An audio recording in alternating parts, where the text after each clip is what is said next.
Southern Fried True Crime covers cases that are not suitable for young listeners, and there may also be some explicit language used. Listener discretion is advised. As a side note, I implore all of you to abide by social distancing during this uncertain and frightening time. Even if you're young and healthy, we have to think of our elderly and at-risk friends and family. Stay safe and keep others safe. We have all seen the memes and the t-shirts that say, "It's always the husband." It's definitely become an in-joke for true crime enthusiasts. But the reason it's become such a joke is because it's true. 10% of homicides in the United States are intimate partner murders, and 70% of those victims are women. Typically, these killings are the end result of intimate partner violence. I talk about that, or domestic violence, quite often. My last episode was about a college student whose violent relationship ended in her murder. But there's another old saying, people kill for love or money. And typically, it is women who kill for money. I've covered several Black widows. The most recent was my last Valentine's Day episode. Men tend to kill for jealousy, during a sexual assault, or as a culmination of domestic violence. But not always. Sometimes it is plain and simple greed. Charlotte Waits was a beloved educator in Lanett, Alabama. She was married to a city councilman and interim mayor named Barry Waits. The kind of couple we would call salt of the earth. Not the kind we would think would murder for money. But everyone has secrets, and Barry Waits was pretty good at hiding his. Welcome to episode 89, The Mayor's Wife, The Murder of Charlotte Waits. Lanett is known as the gateway to Alabama. The I-85 corridor linking Montgomery, Alabama to Atlanta, Georgia, and the entire east coast of the United States is strategically placed at the doorsteps of Lanett. The small town is on the eastern border of the Alabama-Georgia state line, naturally created by the Chattahoochee River. With less than 7,000 residents, Lanett has a total area of only 6.2 square miles, or about 16.1 kilometers. Lanett's official website is the City of Lanett, though by the population, it is what we would normally consider a small town. And they are a proud and diverse small town. About 57% of the population is Black and 39% white, and it is a refreshingly represented demographic when you look at their city council photo on the homepage. Lanett is known for its textile mills and for being the only town in Alabama on Eastern Standard Time. The rest of Alabama is on Central. For a fun side note, I hate time zone math and would lose my mind if I lived there. I watched an ID show on this case, and one local noted that they often showed up late to events outside of town. Lanett is a charming small town, with a lot of local businesses on the small square. It's the kind of town where everyone knows each other.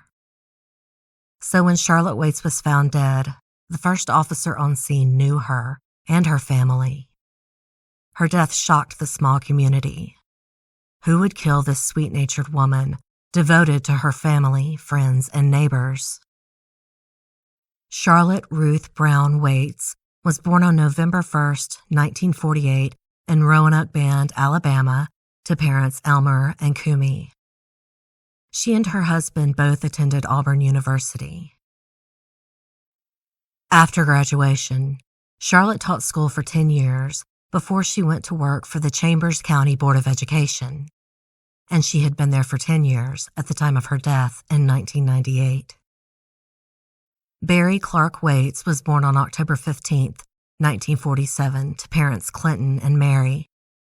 I'm not certain he was born in Lanett, but he did go to elementary school there and played football at Lanett High School.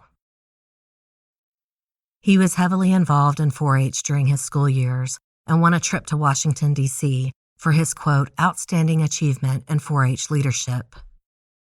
There are 4-H programs in over 50 countries, but in case you've never heard of it, it's a youth organization teaching leadership, responsibility, and other skills. The 4-H stands for their motto of head, heart, hands, and health. It used to be very agriculturally focused, especially in the South, and that's what Barry Waits did. He raised pigs, cows, and rabbits. In 1998, aside from working at the National Guard Armory, where he was a technician and sergeant, Barry was a city councilman. He was also acting mayor at this time, because then Mayor Hoyt Owens was recovering from heart surgery. Barry and Charlotte lived in a lovely split-level home and had 2 daughters, Heather and Kara. Charlotte was extremely close to her girls, and Heather, the oldest, was 21 and in college at Auburn. Her parents had bought her a trailer to live at during the school week, but she often came home on weekends and whenever she could to visit. On Tuesday, August 4th, 1998, she had planned to come home for dinner. That afternoon, she arrived and discovered her mother's body in the foyer at the foot of the stairs. I'm going to pause now for a short commercial break. On August 4th, 1998, according to her co-workers, Charlotte went to work for a few hours, and then she went to her local beauty parlor to get her hair cut for an afternoon tea. I've also seen reports that she was attending a shower, like for a wedding or baby. After her haircut, she went home to dry her hair, put on a dress, and planned to go back to work at around noon. But she never came back to work that day. When her daughter Heather came home, she came in through the garage and noticed that the garage door was opened just a tad. Nothing really seemed out of the ordinary. No broken doorknobs or windows.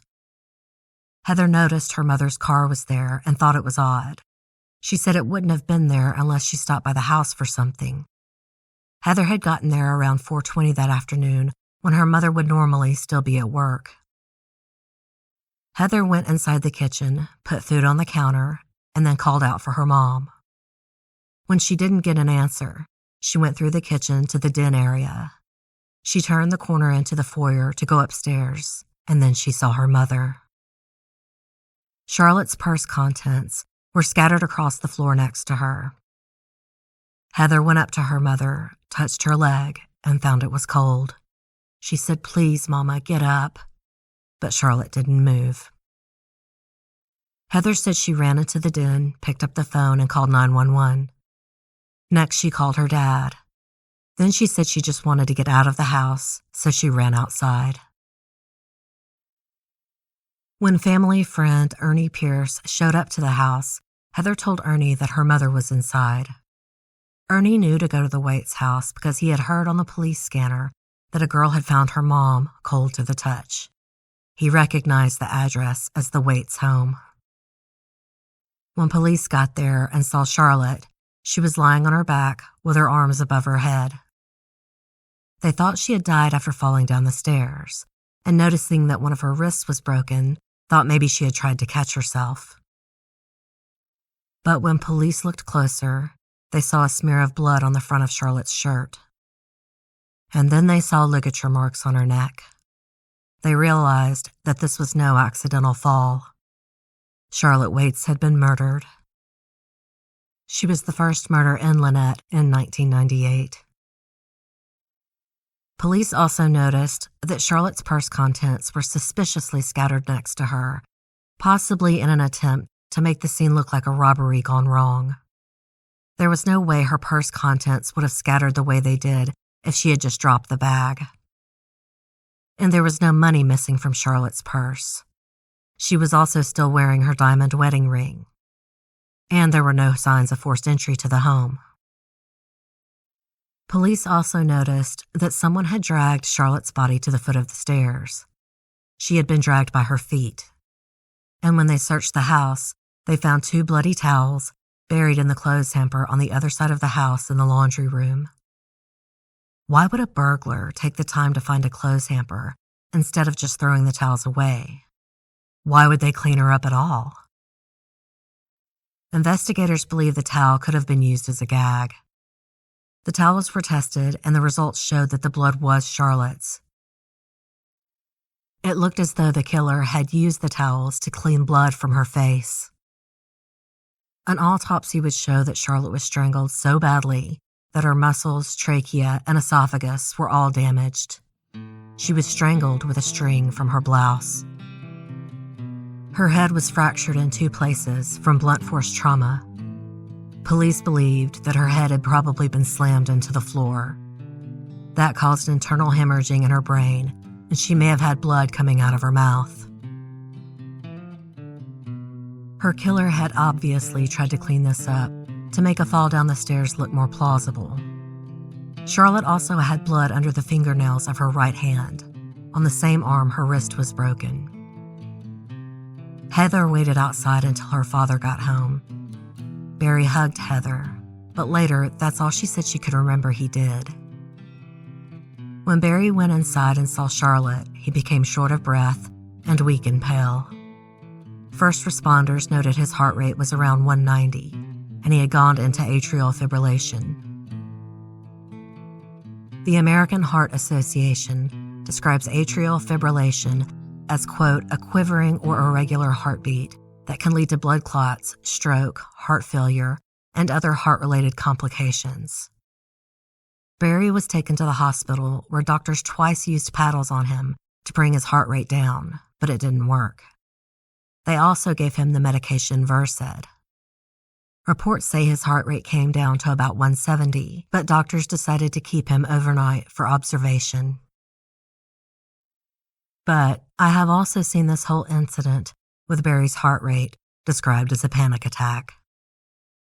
Later, when Heather visited her dad at the hospital, she overheard her uncle tell Barry, quote, this was not an accident. Then she heard her dad start to hyperventilate. When Heather later told her dad that she was going to speak to the police, he told her to watch what she said because police would be looking at the family. After he was released, Barry went to the police station and gave his statement. He said that on August 4th, he ran some errands and then stopped at home for lunch. When he got home, he said Charlotte was there and had just gotten her hair cut. They talked for a little while, and he ate a peanut butter sandwich for lunch before leaving around noon. He went back to work. He was at work until Heather called him. When asked who he thought could have killed Charlotte, Barry mentioned a 17-year-old guy named Jeremy.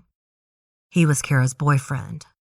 But Barry and Charlotte didn't approve of him and told Kara to stop seeing him. Barry said he was a known troublemaker in town. Jeremy was supposedly unhappy about Kara's parents forbidding their relationship. And then, police found out from one of Kara's friends that she had still been seeing Jeremy. Barry and Charlotte evidently did not know about this. Police questioned Jeremy at his house. He told them that on August 4th, he was working all day as a landscaper. He said he hadn't been on the Waite Street since he was told to stop seeing Kara. So if the young couple were still seeing each other, it wasn't near the Waites' home. Police were able to verify with his employer that Jeremy had indeed been at work all day on August 4th, and they dropped him as a suspect. They decided to talk to a co-worker of Barry's named James Green Jr., who had seen Barry on the morning of August 4th when he got to work around 8 a.m. He said he left around 9 a.m. and didn't return to work until 1 or 1:30, and that he was behaving normally when he returned. This time does not match up with when Barry told police he got back to work.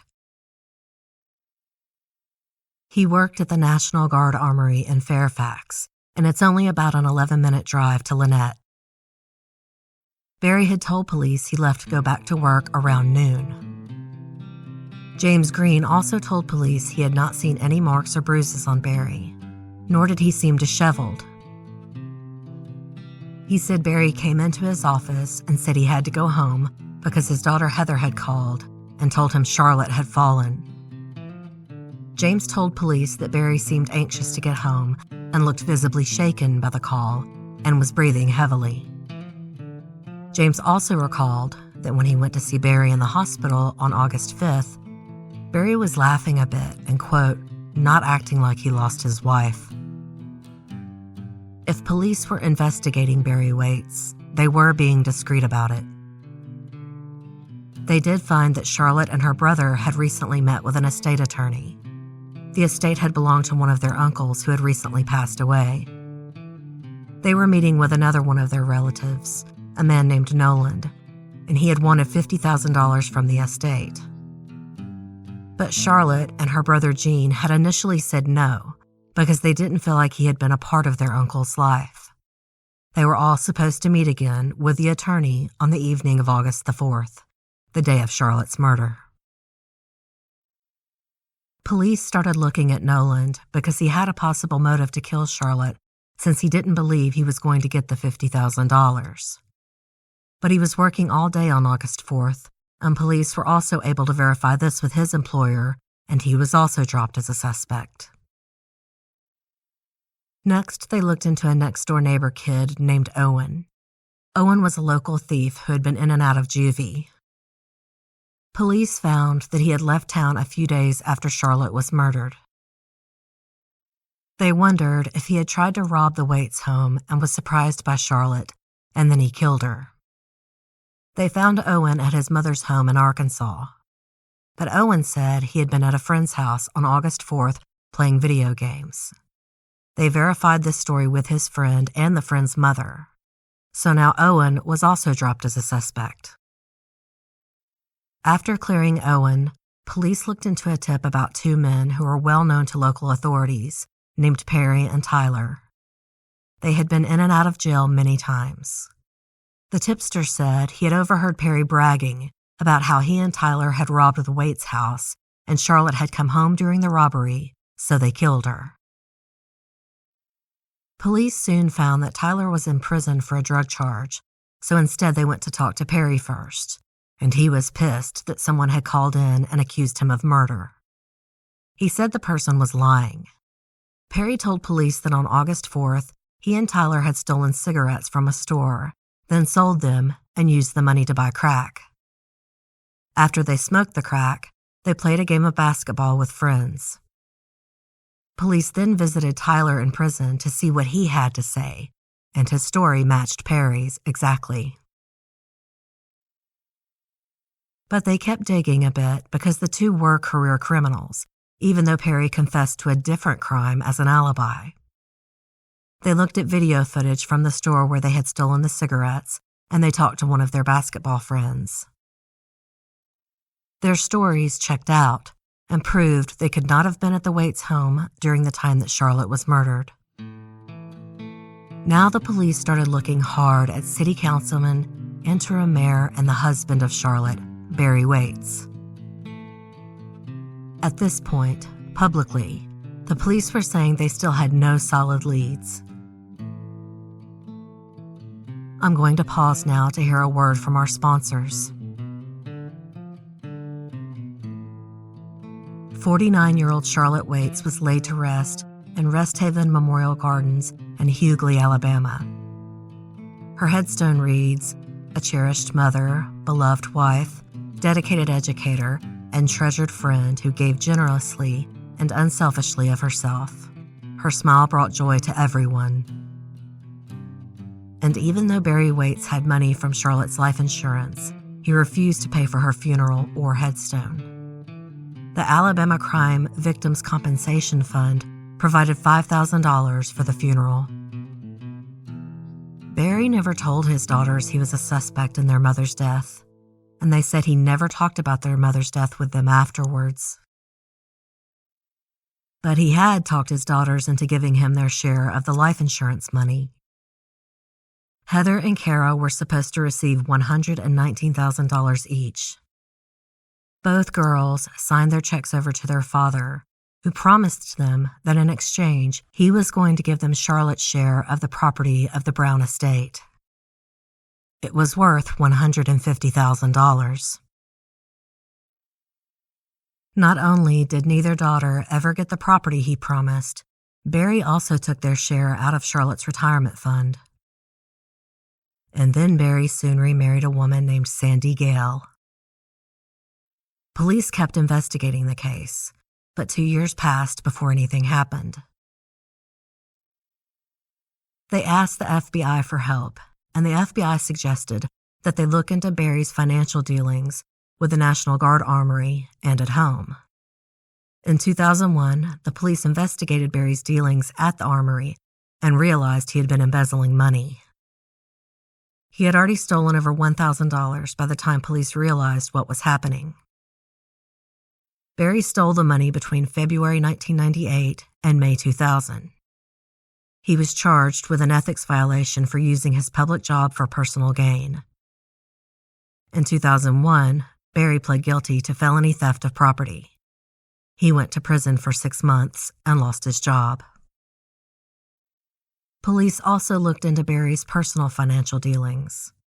Barry was the one who handled the family's finances. They found that in August of 1998, he had been late on the mortgage and utility bills. Even more interesting, they found that the esteemed interim mayor had started playing the stock market, and he wasn't any good at it. He was losing a lot of money. Now police went back to the estate attorney who Charlotte and her brother were supposed to meet with on the evening of August 4th. This is when they found out that Charlotte was going to sign the $50,000 over to Noland that evening. Now they started wondering if this had caused issues in the Waits' marriage. Barry was definitely under financial strain and was probably opposed to his wife signing over $50,000. Barry also knew that if Charlotte died, he would gain her $150,000 share from the Brown estate. Police decided to talk to Charlotte's colleagues to see if she had ever talked to them about any money issues or other problems in her marriage. They found out that Charlotte had told her work friends that she and Barry had been fighting about her signing over that $50,000. In fact, they had fought the day before her murder. Charlotte told her friend that Barry was driving her crazy over the document she was supposed to sign the next day. But the district attorney said this was all circumstantial. He wasn't comfortable prosecuting Barry Waits without physical evidence. So another 6 years went by. Newly elected District Attorney Paul Jones started looking into cold cases in 2005. He thought the evidence against Barry Waits was substantial enough, so he took the case before a grand jury. They indicted Barry with first-degree murder. Barry was arrested on February 9, 2006, at the clothing store he owned with his new wife, Sandy.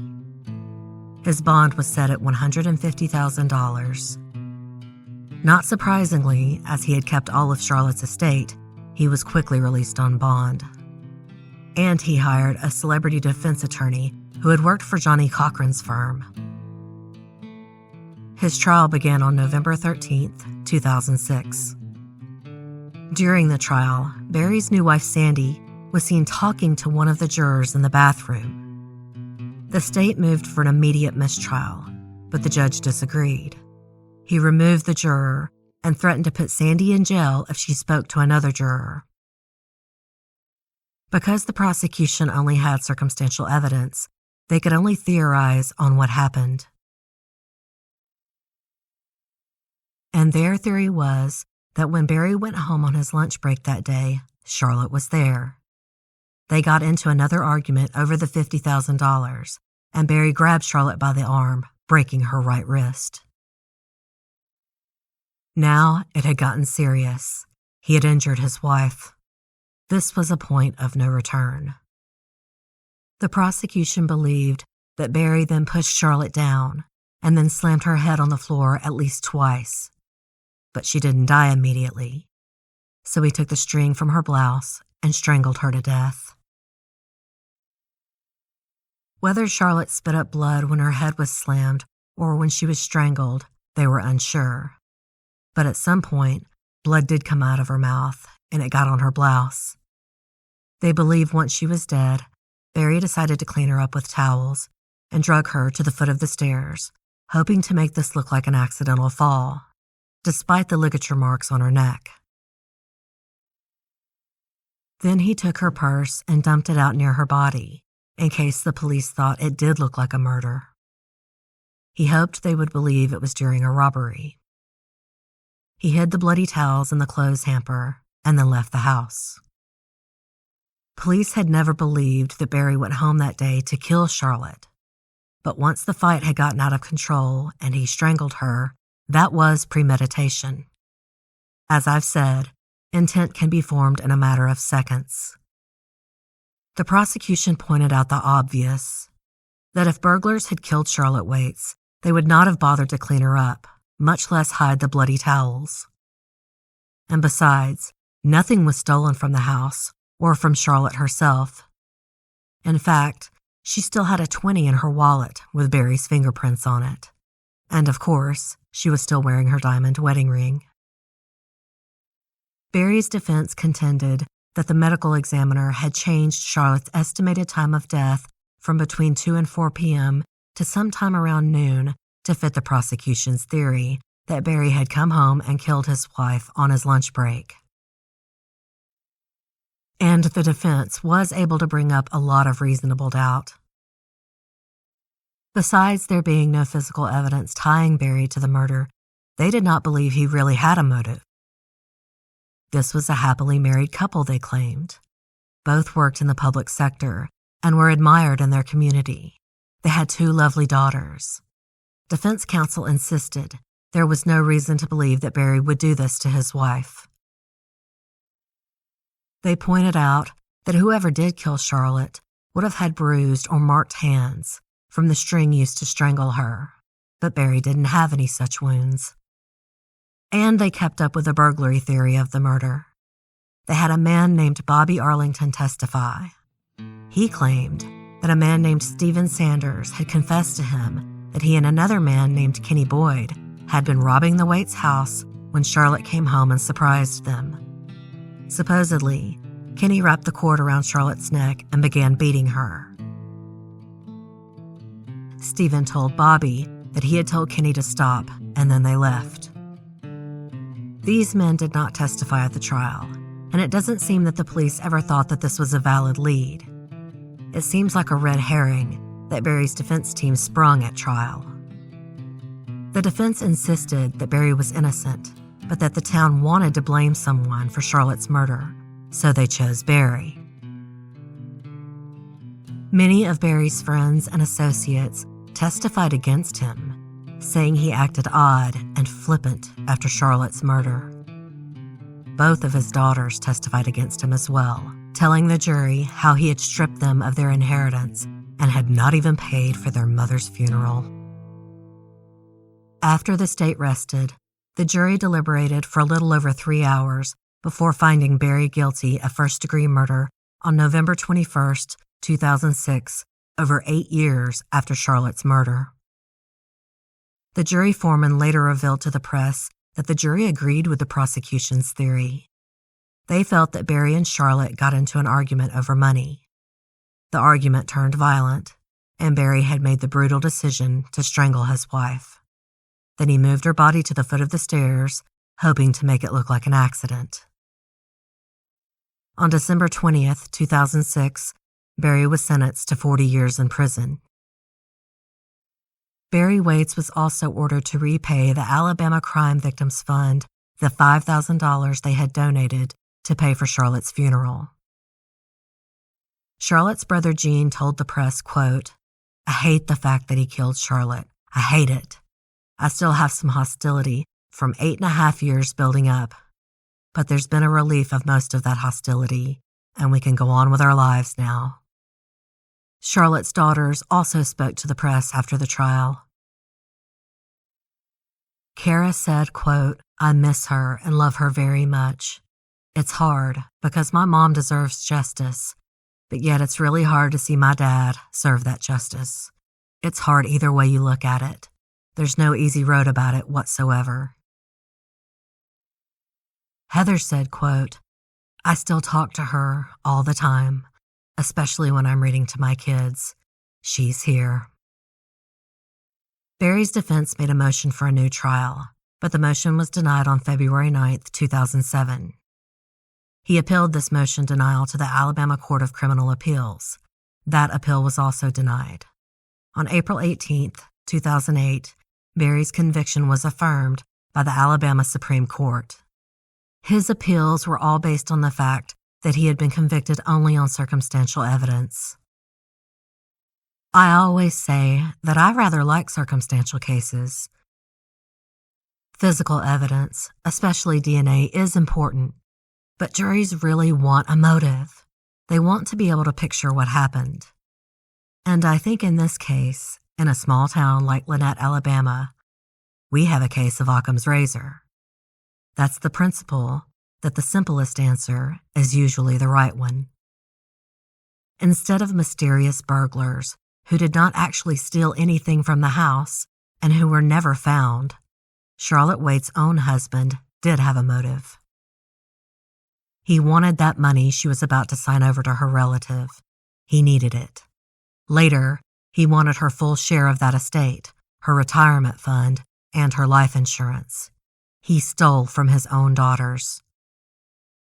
Sadly, he only spent 5 years in prison, dying in November of 2011 at age 59 of natural causes. He had remained a free man for 8 years, enjoying Charlotte's money, remarrying, and moving on with his life as his daughters grieved for their mother, as the town grieved for a beloved educator, a lovely and generous woman, and a friend to all who knew her. Shakespeare wrote in The Tempest, "He that dies pays all debts." Berry Waits did not fully pay his debt to society, to his children, or to the wife he murdered. Hopefully, he's paying those debts in hell. Southern Fried True Crime is written and produced by me, Erica Kelley. The original graphic art is by Coley, and Southern Fried's original music is by Rob Harrison of Gamma Radio. Special thanks to listener Mary Andrews, who suggested this case. And thank you to Haley Gray for her diligent research assistance in this case. Please, please remember to practice social distancing, wash your hands, and think of your friends, family, and neighbors. We all need to do our part to protect the most vulnerable in our society. I hope you are all taking care of yourselves and your families during this scary time. And if you're able to, donate to those less fortunate. Check with your local charities, or even just check on an elderly neighbor. I've also got a link to the World Health Organization in today's show notes as well, with information on how you can donate there. If you enjoyed today's show, don't forget to subscribe, and please tell a friend or rate and review on iTunes.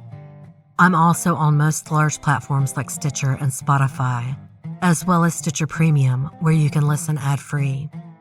If you're interested in supporting the show, please visit my website, southernfriedtruecrime.com. There you can sign up to be a patron of the show, make a one-time donation, or purchase show merchandise. That's southernfriedtruecrime.com. And don't forget to check out my YouTube channel. If you have any case suggestions, please email southernfriedtruecrime@gmail.com. I'm sorry, but I no longer answer private messages on social media. I manage 3 platforms, and it is too overwhelming. But please feel free to reach out by email. Not only do I get my most interesting and little-known cases from listener suggestions, I love hearing from you guys. Until next time, thanks so much for listening. Y'all take care.